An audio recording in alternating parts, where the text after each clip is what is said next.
Hello and welcome to another episode of the Spartan Army podcast, proudly brought to you by Jaff's Decorating Services.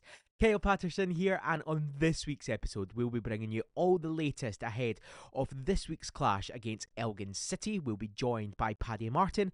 We'll be also joined by Elgin City season ticket holder Craig. We've got Eilidh Davies to talk about the Spartans Women team, Kerr Allan to talk about the Spartans under-20s team. All coming up to you on this week's episode of the Spartan Army podcast. So we kick this week's episode of the Spartan Army podcast off with a massive game this Friday evening as the Spartans Women travel down to Kilmarnock to face them in the SWPL 2 match at Rugby Park. It is the top two of the SWPL taking on each other. Spartans currently sit second in the SWPL 2, 7 points off this Friday night's opposition Kilmarnock, as Spartans with the win can get the deficit down to just 4 points. Well, earlier on in the season it was Spartans who picked up all 3 points, actually inflicting a first league defeat for Kilmarnock this season. Izzy Young with the goal for the Spartans to claim the victory. Elsewhere this season against the two teams, it has been so tight. Kilmarnock winning the other two games by the same scoreline. So 1-0 back in January down at Rugby Park, and then earlier on in the season at the Vanlock Community Stadium, Kilmarnock winning by 1-0. I was speaking to Jack Beasley earlier on in the season, and he was saying how frustrating Kilmarnock are to play against. Some great players that they have, but such tight games as well. It just shows you that there's not much of a difference between the two sides, but credit is due to Kilmarnock. That is why they sit in first place with the quality of players that they do get. So that's on Friday evening. You can get down to Rugby Park. If not, follow up with all things going on Friday night on social media at Spartans FC Women. That's not it for the Spartans Women, because they play Queen's Park on Wednesday night at the Vanlock Community Stadium. So Wednesday coming up, it's a 7:45 kickoff, and you can get your tickets now available on the fan base. At the previous results against Queen's Park last time out, it was a thrashing for Spartans away from home as they won by 4-0. Natalie Bandura got a hat-trick along with a Rachel Murchie goal. Back in January, however, it was a 1-1 draw. Olivia Hurrell on the goal on the score sheet for Spartans as they got a point away from home. And then earlier on in the season at the Vanlock Community Stadium, Rona Douglas and Eilidh Davies managed to get a 2-0 victory for Jack Beasley's side. Speaking of Natalie Bandura, a massive congratulations to her. She was awarded the Player of the Month for the SWPL 2 for March. So a massive congratulations to her for her outstanding performances in all games, with a penalty converted from the spot against Boroughmuir and of course that hat-trick against Queen's Park. It's the second time this season that Bandura has got the Player of the Month award in the SWPL 2. So congratulations to her. I actually spoke to Eilidh Davies ahead of this double header against Kilmarnock and then against Queen's Park earlier this week here at the studio. So you're joining us on the Spartan Army podcast, and this week I am with Spartans Women midfielder Eilidh Davies. Eilidh, good morning, how are you? Good morning, I'm good, thank you, I'm good. Good stuff. Let's kick off straight away, shall we? A huge game coming up this Friday against Kilmarnock. Going back to the last time that you played Kilmarnock, you were the first team to beat them in the league this season. You'll take that confidence into the game at Rugby Park on Friday, won't you? Absolutely. I think last time we played them and time for that we've had 2 good performances. I think it was really pleasing then, obviously the last time we played them, to actually get the result. I think we've known as a group we can do that. Playing against them is always tough, but I think it's games that have been frustrating on our part because we felt that it's us that haven't really done what we need to do, not that they've stopped us in any way. So yeah, I think a lot of confidence from the last result, but confidence that we've actually had prior to that game as well. Yeah, and it's been a great season. Obviously, last season it was tough because no one likes to get relegated. It hurts.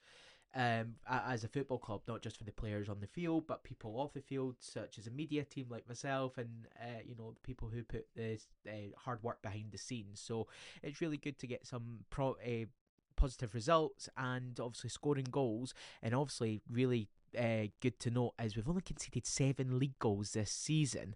How have you found the performances on the pitch this year? I think we've been really resilient. I think, like you say, relegation is a horrible, horrible feeling. But I think, the ones that have been through that and that have stayed in the team this year, we've really used that. It's been honestly great motivation to try and get back up. And I think you've seen that in our performances, a lot of resilience. I think we're able to manage games well, but, when times that we're not on top, I think clean sheets show that we can still ride those waves and, come through the other side, whether we're playing well or not playing well. So yeah, I'd say a lot of resilience there. Definitely, and it's really good to see the girls coming together on the pitch and really trying to use that as motivation to get back up into the SWPL 1 as well. For this season as well, it's now into the split, into the crunch end of the season. I was just talking to you before we came on air here. It must be slightly frustrating to have this gap between the games. Obviously, the previous result, I believe, against Dundee United, was it? And then all the way now against Kilmarnock. What is it? 3 weeks? Is that is that difficult for you as a professional to try to keep motivated? I think so. I think as soon as you're winning and doing well and playing well, you want to keep the momentum going as much as possible. So, ideally we would have a game immediately after, but I think in training, nothing changes whether you have a game or not. You try and stay the same kind of levels of concentration. We still do all of our analysis and things to kind of keep us mentally switched on. So I think it's more frustration because you want to be playing, but also I think we do enough to keep ourselves ready for when the games do come. Yeah, and definitely, and a little bit about yourself, because this season, he's playing in midfield. You kind of find yourself as like a number 6 and number 8. How would you describe your playing aspect? I think the beginning of this season, I saw myself more as a number 6. I think as the season's gone on, I've actually enjoyed playing a little bit higher. Still kind of see myself as a 6 or an 8, but if I can get around the box and try and score some goals, I do really enjoy that. And I think we've definitely noticed a lot of fluidity in our midfield recently, where if we can, interchange between 3 of us that have been playing and, get higher up, then yeah, that's what is working well for us. So yeah, I kind of see myself more now as kind of an 8, 10 or 6, really, any of them. And how have you found playing this season and your ability? Have you feel like you've improved on the pitch, and really what have you given to the team? I've really enjoyed playing this year. I think this has been the most consistent run of football I've had, really. And I think when I've been playing, I've actually been putting in performances that I'm proud of. I think, yeah, just a bit of consistency. I've definitely improved on that. And I think I'm happy that I've provided some goals and some assists this year, which previously I never really had any part in that. So I think, just adding a bit more attacking quality to my game, but also just consistency and being reliable in the middle of the pitch. I think that's what I've added to this year. And growing up into football, how did you get into football? Do you have any idols that you look up to? And in terms of growing up, who got you into football?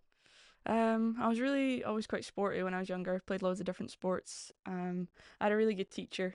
I used to always play at break time and stuff with the boys, but then they started playing football and I was not so sure, and then I had a teacher that was kind of like, oh, why don't you join a girls team? And that was how I started. I think I was maybe 10 when I went through to Jeanfield Swifts when I was younger.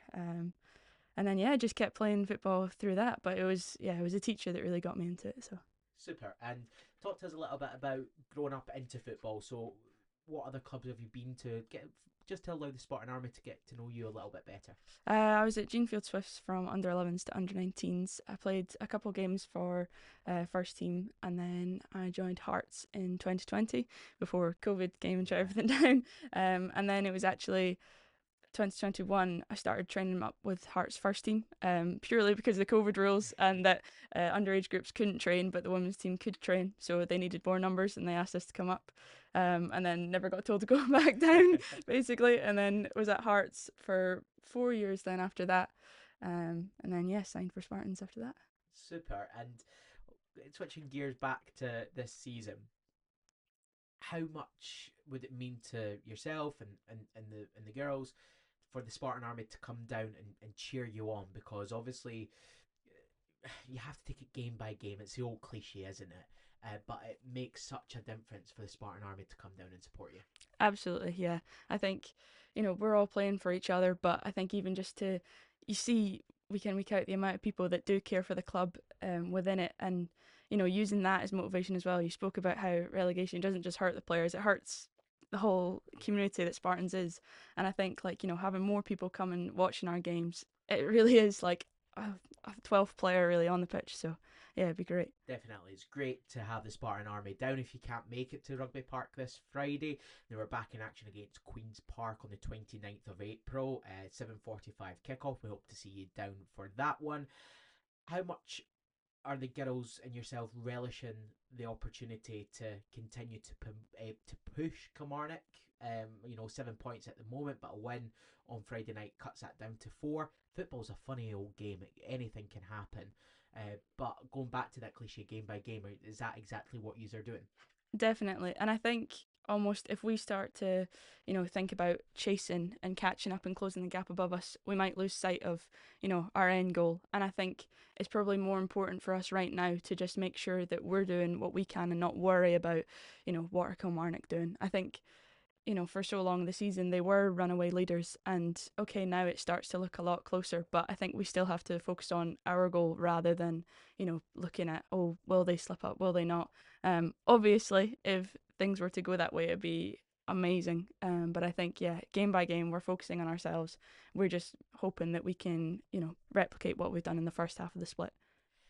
And then finally, for this little interview this morning, if there was one person one footballer that you would love to put into the Spartans Women's team, any footballer at all across the world, who would it be and why? Oh, that's a tough question. Yeah. If it was anyone, then I'd probably say someone like Declan Rice. All right, okay. Just because I feel like box-to-box midfielder, I can't stop thinking about those free kicks in the Champions League. If he could fill them off for us, it would be class. Someone strong in the middle of the pitch. His passing ability is unbelievable. Someone like that. Sounds good. And of course, who needs Declan Rice when you got Eilidh? Thank you so much for joining us on the Spartan Army podcast. So much more to come on this episode, proudly brought to you by Javs Decorating Services.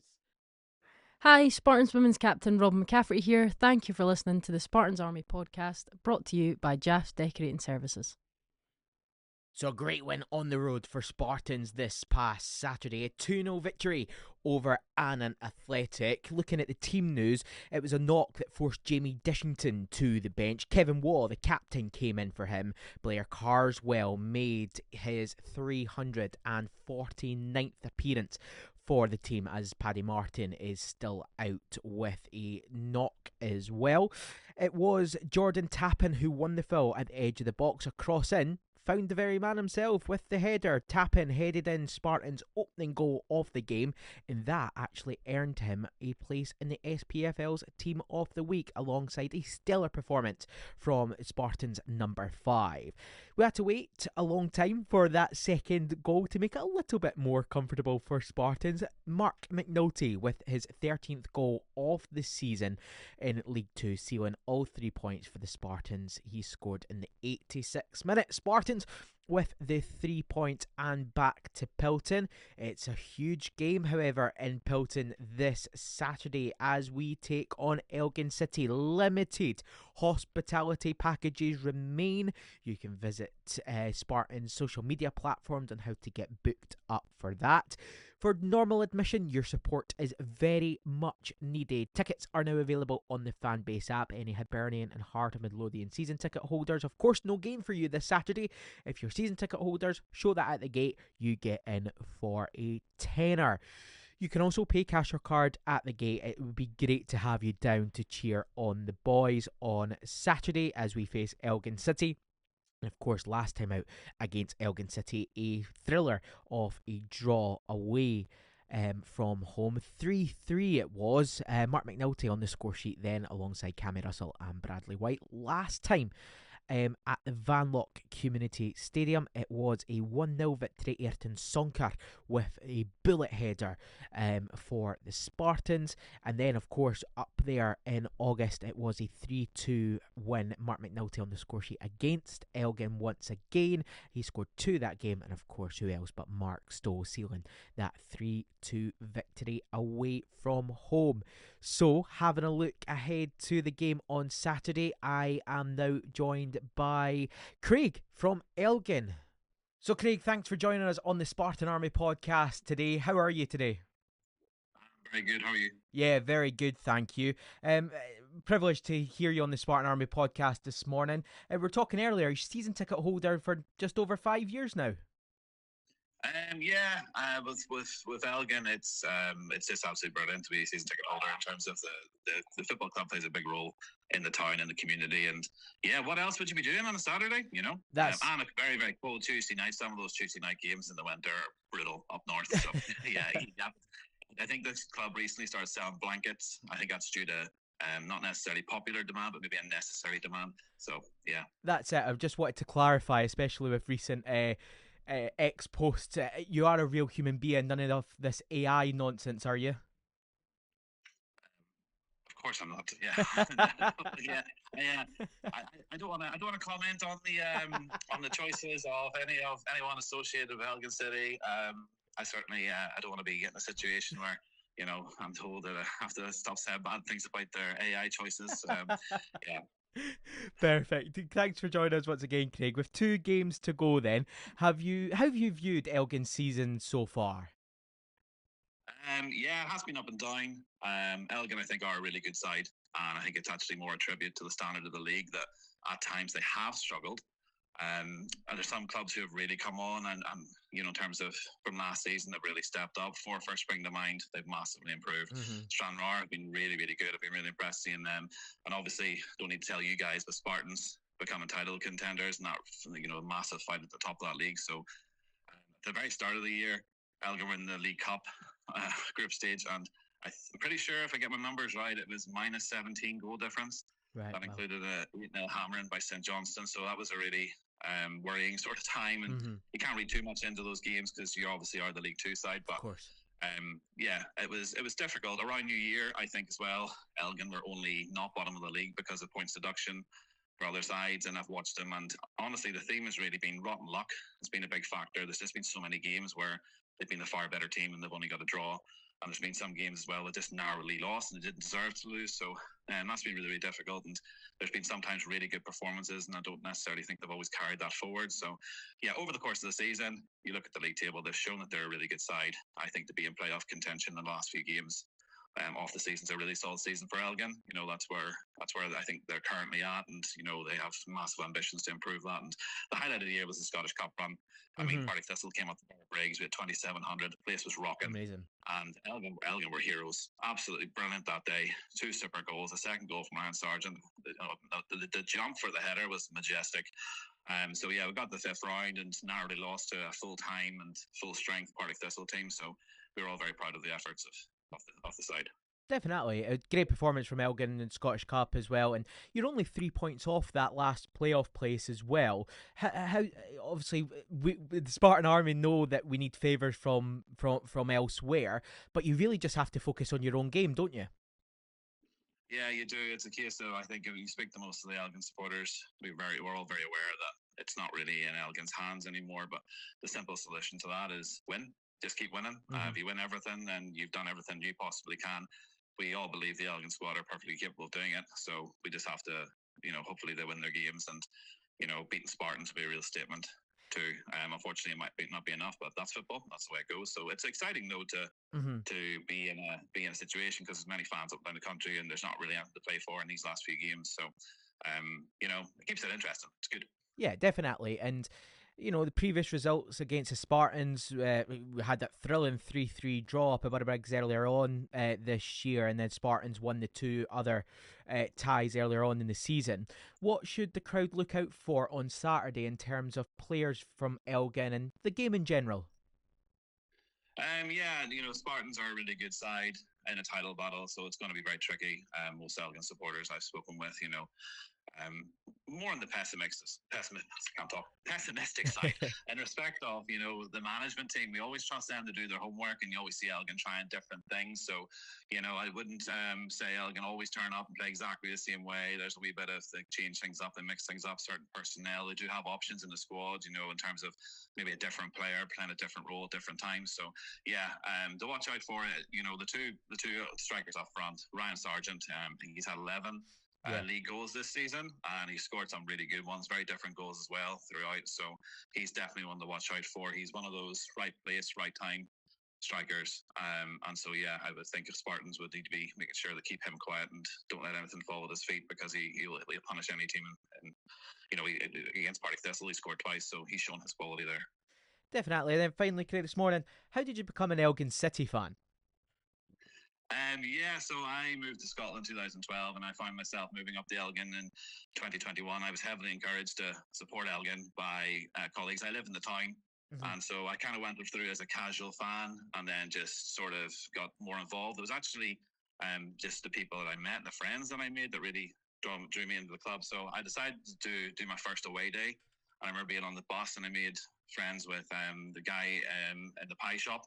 It's always a good friend to have. And, he knows everybody, so if you know him, you'll meet everyone. That's kind of how it goes. And from that, it was a case of then just getting more involved in terms of going more away games and that kind of thing. And whenever I go into the stadium, you're chatting with so many people. And another big bonus being an Elgin fan is I would wager the quality of the steak pie and the sausage rolls against any out there. I honestly think Elgin have there should be a competition. Now, there probably is a competition, and if Elgin aren't scoring high in that, I would be shocked. But yeah, I don't know if they do anything special. I don't know if they're air frying or something, but they're definitely doing something special with that. So it's a big bonus of that. But yeah, they're just a fantastic club.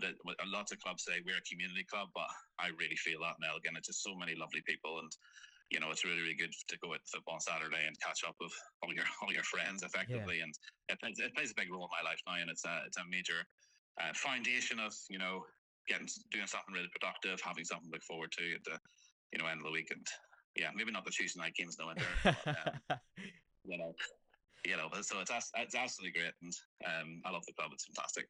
Well, listen, it shows you how important that the clubs are in these communities, and how big they mean to all the fans as well. But Craig, I look forward to seeing you on Saturday. Feel free to try a steak pie or a doner pie down at the Pie Hut down at the Vanlock Community Stadium this Saturday. Thank you for joining us on the Spartan Army podcast this morning, and I look forward to seeing you on Tuesday. Not Tuesday, Saturday. No problem. I will see you there, and I will let you know how I feel about the pie compared to the Elgin one. So I'll let you know. Thanks, Craig. So any fans outside of the UK and Ireland this weekend, we have got you covered. Spartans TV bringing you live an exclusive coverage of Spartans against Elgin City. You can sign up now at spartanstv.com. So next home tie for the Spartans Women is against Queen's Park as they look to push for promotion from the SWPL2 to the SWPL1. It's Wednesday night to the 29th of April, 7:45 kickoff. Tickets are now available on the Fanbase app. Thank you for listening to the Spartans Army podcast, brought to you by Jaff's Decorating Services. And now on the Spartan Army podcast, proud to be joined by Paddy Martin. Hello, Paddy. How are you doing? I'm good, thanks. Are you? Yeah, very well, thank you. Thank you for joining us on this week's episode. Let's kick things off straight away. PFA, SPFL League 2 Team of the Year. How much does that mean to you? It's great. It's really nice. First time that's I've been named in it, so that's really great. I think being alongside Sonks and Stowe have always had really good seasons, and I think a few of the other lads were probably a bit unfortunate to miss out, but yeah, really nice to be named amongst some of the best players in the year. So yeah, great. Definitely big achievement for yourself as well. 39 appearances this year, and 12 clean sheets, 10 in League 2 as well. It's been a good season for you. Yeah, no, I think for everyone at the club, really, I think most players will be able to turn around and go, yeah, do you know what, we've done pretty well. I think seen this year how how patchy it can be. Like teams are, I don't think that's because it's a poor league. I think it's because like teams are just so similar. And even when we went and played Edinburgh City, everyone's saying, "Oh, you'll take a few off them." They're really struggling. But in the first half, they definitely caused us a lot of problems. So I think the league's actually been of a pretty decent quality this year. So to be able to keep 10 clean sheets, I think's been quite good. And if I'm honest, I think we probably should have had a few more as well. So yeah, been a pretty good year. Well, there's a little asterisk, so of course, next to 10, it should be 11 because obviously, unfortunately, went off injured against Edinburgh City. So we'll say 11. We won't be biased, but we'll say 11 clean sheets for you in League Two this year. For yourself, though, over 100 SPFL appearances. Started with St Johnstone, then on to Hibs. Spells at Falkirk, Stenhousemuir as well. Bonnyrigg Rose last year, now at Spartans. I was speaking to the women's players earlier on in this on the podcast. They were telling to me relegation hurts. It hurts you as a player. It hurts the team in general. For someone who was in a team, unfortunately, last year that was relegated, is a bit of like motivation to do well this season for you? Yeah, certainly. It's not wouldn't be the primary motivator. I think that's always you always want to do well for yourself selfishly, the club that you're playing for, your family. So, but it certainly is something that people do. They might say 1 minute, oh, they're a decent team, you're a good player, blah blah blah. Oh, well, you can't be that good. You're sitting bottom of the table. So it certainly hurts. I think they're spot on in that. It's a really tough thing to go through because I think from the outside looking in, you probably go, oh, you'll be fine. Next season will come around and you just get on with it. But you really see, especially at clubs the size of ours and other clubs like Bonnyrigg, where it's been so much of the community, you really see the effect that it can have on a community. So there is a lot more to it than just the playing side of it that hurts. So yeah, definitely one that will sting. It doesn't really matter how far beyond you move away from it, but it's a really difficult one. And for you this season, it's some memorable performances. One that comes to mind, and one of the clean sheets, was that Scottish Cup game against Inverness Caledonian Thistle. A lot of the time, when you've got a winning team like Spartans have done this year, sometimes the goalkeeper gets forgotten about. But it's standout performances like that game against Inverness Caledonian Thistle in the Scottish Cup that really remind the fans how important a goalkeeper is in a game. How did you view that game and such a terrific performance from yourself? Yeah, I think you're right. When we've been winning, it was almost like a different side to Spartans that you've not really had to see for a while. But I think it's a testament to the way that the players treat their football, especially for being part time. You'd be forgiven for thinking that part time players maybe, aren't as fast, don't really have the drive. But I think when you saw that before, which you saw, how far guys like Bradley White, James Cragen, Cameron, all these guys were like running, well beyond, 12, 13 kilometres. It shows like their discipline and like how hard they wanted it as well. And I think actually, if I'm honest, I said this after the game, like the chances that we gave up, as much as it was good quality from Inverness, it wasn't like someone scoring a tap in from 6 yards. Their headers, like maybe like that 3-4 yards of a difference, like gives me that extra second to make a save. So yeah, definitely, I can't sit here and take all the credit because the boys worked incredibly hard that day. Sigh of relief that 90 minutes that flag went up in there. Absolutely. So definitely, and that gives an opportunity for yourself and the other players to go to Dundee United, a Premiership club, maybe not a Premiership pitch, but definitely a great tie for the lads and the fans as well. And then going on to the season in general, it's been a good season. 2 games to go. Home this weekend to Elgin City and then away to Stirling Albion. Of course, we need favours to go elsewhere, but we need to take care of our own ties first, don't we? Yeah, absolutely. And I think there's no point in thinking that they're just going to happen, that, it might not happen. Mm-hmm. But the most important thing is that we go into, if we are going to finish second, that we're going to play Clyde. It's important that we go to that game off the back of, 3 wins instead of it being, a win and maybe a draw. Or, So it's important that we're going in there with plenty of momentum. Absolutely, I hope that I'll have my Dumbarton hat on, I'll have my Clyde hat on both days. But yeah, we need to do our part of the bargain as well if that's going to go our way. Definitely, and with Spartans being in that place at the moment in the push for promotion. How much does it mean to the lads and to the coaching team that the Spartan Army get down there this Saturday and support the team? Because we've seen great crowds against Inverness and that over 1,300 against East Kilbride. Does that give you an extra push on the pitch? Then there's more people there pushing you on? Yeah, I think absolutely. I think when you see that bigger crowd and there's just that wee bit more noise, it does just bring that extra sense of occasion. And if you are, you know what it's like when you're playing in those occasions where there is a big crowd, it does bring that wee bit extra. You go, oh, actually, not that every game doesn't mean a lot, but when you've got, say 500 folk there to 1,300, there's a big difference, and you feel that when you're there because people are willing you on that wee bit more. That's it. And for yourself, Paddy, obviously you grew up in Edinburgh, growing up a goalkeeper as well. We talked a couple of weeks ago. Just for the listeners, how was it that you got into goalkeeping and into football? So I've always played football, with my dad. Would have been as soon as I could walk. It was just in the garden kicking the ball out to the park.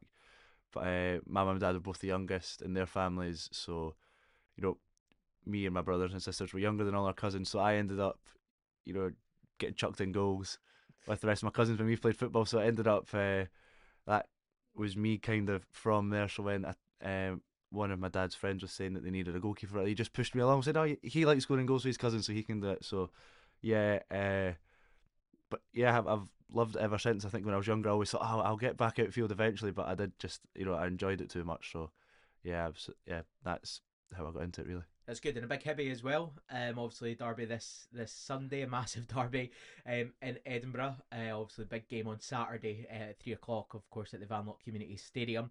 And then on to the summer, Paddy. What's your plans for the World Cup? You watching it? How do you think that'll go for Scotland? When it comes to Scotland, I'm probably the biggest pessimist in the world. I'm envisaging a good performance against Brazil, and then us losing to Haiti or something like that. I'm not the biggest optimist. I will be watching it from home. I won't be able to, fork out the thousands and thousands that are needed to get over there and then watch a game. But I think it'll be great once you can focus on the football and everything's, hopefully goes without too much problems as we're seeing. But yeah, we all want them to do well, don't we? That's it, yeah. We all want the Spartan Army to do well over in the North America. And then finally, Paddy, if there's one player in the Scotland national team you would love to slot into the Spartans team, do you have one that comes to mind? Of course, you've got the McTominays and McGinns, the Lindy Dykes, and even the goalkeeper Craig Gordon. It could be this summer. Is there anyone that you would like to play alongside? We'll chuck McTominay in there, won't we? Yeah, he can come in, score a few goals. Yeah, I think he'd do well in League Two. I think he's a good player. I put it that way. Definitely. So you can get down and support the lads this Saturday. It's a 3:00 kickoff. Spartans taking on Elgin City. I can't promise that McTominay will be there or bring the weather of Naples to Pilton, but we can only hope. Paddy, thank you very much for your time this morning. And coming up next on the Spartan Army podcast, we'll be hearing from Kerr Allan from the Spartans under-20s. Joined on this week's episode of the Spartan Army podcast with Kerr Allan. Kerr, good morning. Good morning, how are we? I'm all good. How are you doing? I'm good. Looking forward to it. Good stuff. You've been around at Spartans for a wee while, but this is a new role for you. What exactly are you up to nowadays? So obviously previously I was a member of staff at the academy, kind of doing youth and community coaching. Moved on from there and now find myself back at Spartans 3 times a week with the 20s, just doing some coaching with them, just with Les, Derek and Gary. So yeah, enjoying it. Yeah, good stuff, especially with the under-20s. What are you looking to gain from it? Ideally, success for me personally is trying to obviously enhance my coaching career. But in the long term, the goal is to try and get these guys first team football. We're aware that obviously that might not be at Spartans, but it's trying to give them the best platform to go and have a decent career, whether that's Lowland League, East of Scotland, or, like I said, ideally with the Spartans first team. That's what I'm looking to get out of it, is try and get these guys as far as possible. Definitely, and the under-20s so far this season, Les, Gary, yourself and Derek, they've rebuilt the squad because a lot of the players left last season. It was a well-experienced players and a real squad that came together because they know each other so Yeah. well. But these young lads have came through the Spartans youth teams. How's their season been so far? Well, obviously, I joined kind of just maybe November time, so I think it's been up and down. Like you're saying, it's a new squad, and you've lost a core group of a lot of experienced guys who were obviously the last year for their 20s. So I think it's trying to get the right players in that we've utilised, obviously the youth section and these players. So it's trying to get them up to speed and what a 20s player should be doing, what they need to be doing in the background, and what we expect from them. We're kind of since Christmas time we've been on a decent run. Got beat on Friday last minute in a cup game. That was a bit disappointing, and there's been a couple of performances that have been below par. But I think it's a good group now. They take on instructions, and they want to get better, which is the main thing. So it's not about having just good players. We've got a right good character in the team as well now, so it's good. And conceding, last minute in a cup game, it's a learning curve for them, isn't it? Yeah, well, it's how they bounce back from it. I'd like to think that they were hurting, because if they're not, then I think they're at the wrong club, if I'm honest. And I think they were. Change room was pretty flat after the game, so they are obviously they do care. So trying to use that as motivation, really, to kind of go and perform well this Friday and try and finish the season as well as we can. Disappointing, obviously. I think Les said that we won that trophy last year, so we did want to keep it, but still in Albion we're better on the night. We probably could have done better in terms of the goals, but again, it's all about learning for them, and try to take that on board for the next game and going forward. And you mentioned first team football for the under-20s. Over the years, we have seen players from the under-20s get first team opportunity in the Lowland League, but now the SPFL. Just to give you a little stat, this season for players who have played for the under-20s throughout this year, there's actually been 61 appearances in the SPFL side, whether that's starting or coming off the bench. How important is it then, even just to maybe get on the field for a couple of minutes in the SPFL, even if that's the KDM Evolution Trophy, Scottish Cup games, League Cup games, and League Two as well? Yeah, I think it's massive. I think for the players to see that there is a pathway. I know obviously you mentioned Lowland. That would have probably been a slightly less of a jump for the 20s. So going up to kind of League Two, it is going to be more tricky for them to get game time. But I think the kind of trophies that you mentioned there are really important. It helps that Spartans obviously on a really good run, and there's maybe been some rotations in the squad that our 20s have benefited from, especially I think the Montrose game and Kelty, I think it was. Yes, yeah. Like we had, I think 8 involved in each squad there. So I think against Kelty, the bench was just our 20s, and I think 5 of them got minutes. So I think it's important that we can see that there is a pathway. I mean, in the first team just now, you've got players who have came through that, Archie Wiley's, Carswell, Jamie Dish. So I think there is opportunities there. It's only going to happen if they're performing at 20s. It's not just going to be handed to you. So I think it's important that these guys see that there is a pathway, but also try and do all the right things to get there. And obviously you mentioned that game against Kelty, and the winner was actually scored by under-20s striker Oscar Fitzsimmons. So it just shows you that these players can come into the first team, and these competitions are good because it's a hybrid approach. It gives the young lads an opportunity to play with the senior players and against opposition like Kelty Hearts, of course, on a little bit of form now, and they're a league above us. Of course, they'll be playing a similar hybrid team as well, but it's a great experience for the lads. You notice, you mentioned a pathway there. For the young team, how good is it to see the likes of Jamie Dishington and Blair Carswell? They've, between them, since coming up to the first team, they've played 736 appearances. Blair 349, the rest 382, I think it is, for Jamie Dishington. Must be good to know that there's an opportunities there to play for the club. Yeah, the proof's there. Like I said, it's League Two. Everyone wants to try and play professional football, and that's why they're at the 20s. So to be able to see these first team players are now made the jump themselves from Lowland, from 20s to Lowland up to League Two with the same club. I mean, it's massive for them to see. I think one of the main thing is that they actually take on board when they're away from with the first team. So I think our defenders were speaking about Paul Watson, for example. He's played the SPL, played Championship. So it's trying to make sure that they take on board what he's doing, and I think the first team guys have been great when they have went up. In terms of not being on their case, they're there to help them, and it's important for our guys to make sure they're listening and taking that on board as well. But yeah, the pathway's there. It's just about using the right tools that they take the chance that they're being offered at Spartans. I think the setup at Spartans 20s is probably one of the best in the leagues in terms of what we offer on game day and kind of GPS stuff. Obviously the VOs with the highlights. We've now got a thing that shows them their personal highlights. So I think all the tools are there. They just need to take it like the younger guys that have transitioned into the first team have done themselves. So definitely, there's opportunities there for them, thanks to the competitions that Spartans are now in with being an SPFL club. Coming to the end of the season, Linlithgow on Friday, which is at the Vanlock Community Stadium. Kick-off 7:45 kick-off, so this coming Friday. Get down to cheer on the under-20s. What are you expecting the lads at the end of the season, and then what's next for them? Yeah, well, we want to finish the season as well as possible. There will, like every year, there will be changes made. There will be guys who maybe haven't played as much that are looking to go and play regularly. That might be with an East of Scotland 20s team. That's absolutely fine. But I think until the end of the season, we will try and kind of look at the squad for next year. Mark Lothian's under-17s, they're a really good side. I think they're top of the league, kind of going to probably win another couple of cups as well. So there is a good crop coming through.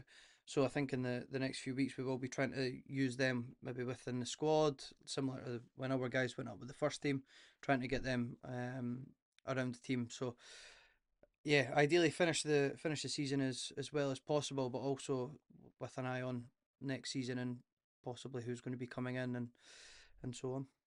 And obviously with the senior team doing so well, does that create a buzz around the club, especially feeding down to, not necessarily down, but across to the under-20s? Yeah, because I mean their aim is to be in that squad, and our aim is to get them there.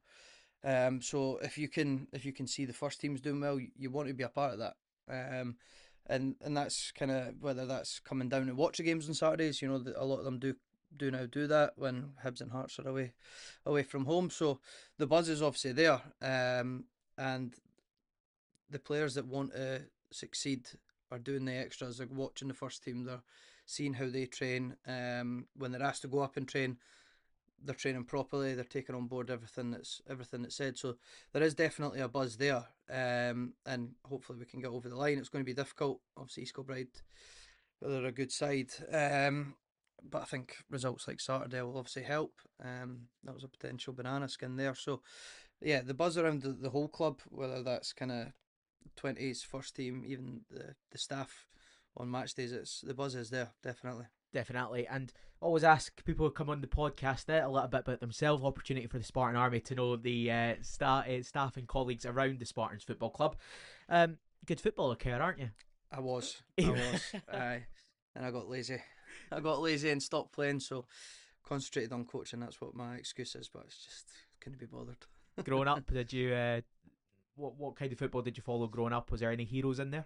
Well, I'm a big Hibs fan, so kind of Derek Radden was the one for me when we were growing up. You know, that team when Mowbray was really good. In the old East Stand, I've actually still got my seat from the old East Stand in my house. So, so that era was kind of when I first started properly watching. It's been tough being a Hibs fan. Character building, I call it. I've seen highs and lows. So yeah, that kind of got me in. Obviously, we're in Leaf at the moment, so I grew up playing for Leaf Athletic, and then moved to Spartans at under 13s, and then was there until under 17s. So yeah, watching Hibs had to be put on the back burner when we eventually moved to Saturdays as well, which was good. Big summer this summer. Scotland did the World Cup. I've asked Paddy, I've asked Ellie as well what type of player they would like in their team. There's one player in the Scotland national team you would like to pop into the under-20s, not necessarily to replace, but one player you would like to fit in there. You've obviously got the McTominays, the McGinns, and so many more. Anybody that you would like to coach? McTominay's the obvious one, isn't he? He's the main man, but I like Billy Gilmore. Mm. I think whenever he plays for Scotland, we're a better side. I think when he's not there and we've got kind of the Fergusons and McLeans in there, we're just runners, whereas Gilmore will take the ball wherever you want, and I think he just makes any team tick. He's massively underrated, I think, of Scotland. That's it. So Paddy said Scott McTominay. Kerr says Billy Gilmore. So a bit of a Napoli feel to the Spartans teams. Surprised Paddy never said a goalie. Goalie union. Well, who knows who's going to be in goals for No, Scotland that's this true, that's season true, for this World Cup. Kerr, thank you for joining us this morning on the Spartan Army podcast. No problem. Cheers. This week's episode of the Spartan Army podcast is brought to you by Jaff's Decorating Services. A big thank you to Eilidh Davies, Craig from Elgin City, Spartans goalkeeper Paddy Martin, and of course Kerr Allan there for his thoughts on the under-20s. Get down to the Vanlock Community Stadium to cheer on Spartans as they take on Elgin City in the last home league game of the season. And then next week, Wednesday the 29th of April, cheer on the Spartans Women as they take on Queen's Park. From everyone here at the Spartan Army podcast, have a fantastic weekend, and as ever, moan the Spartans.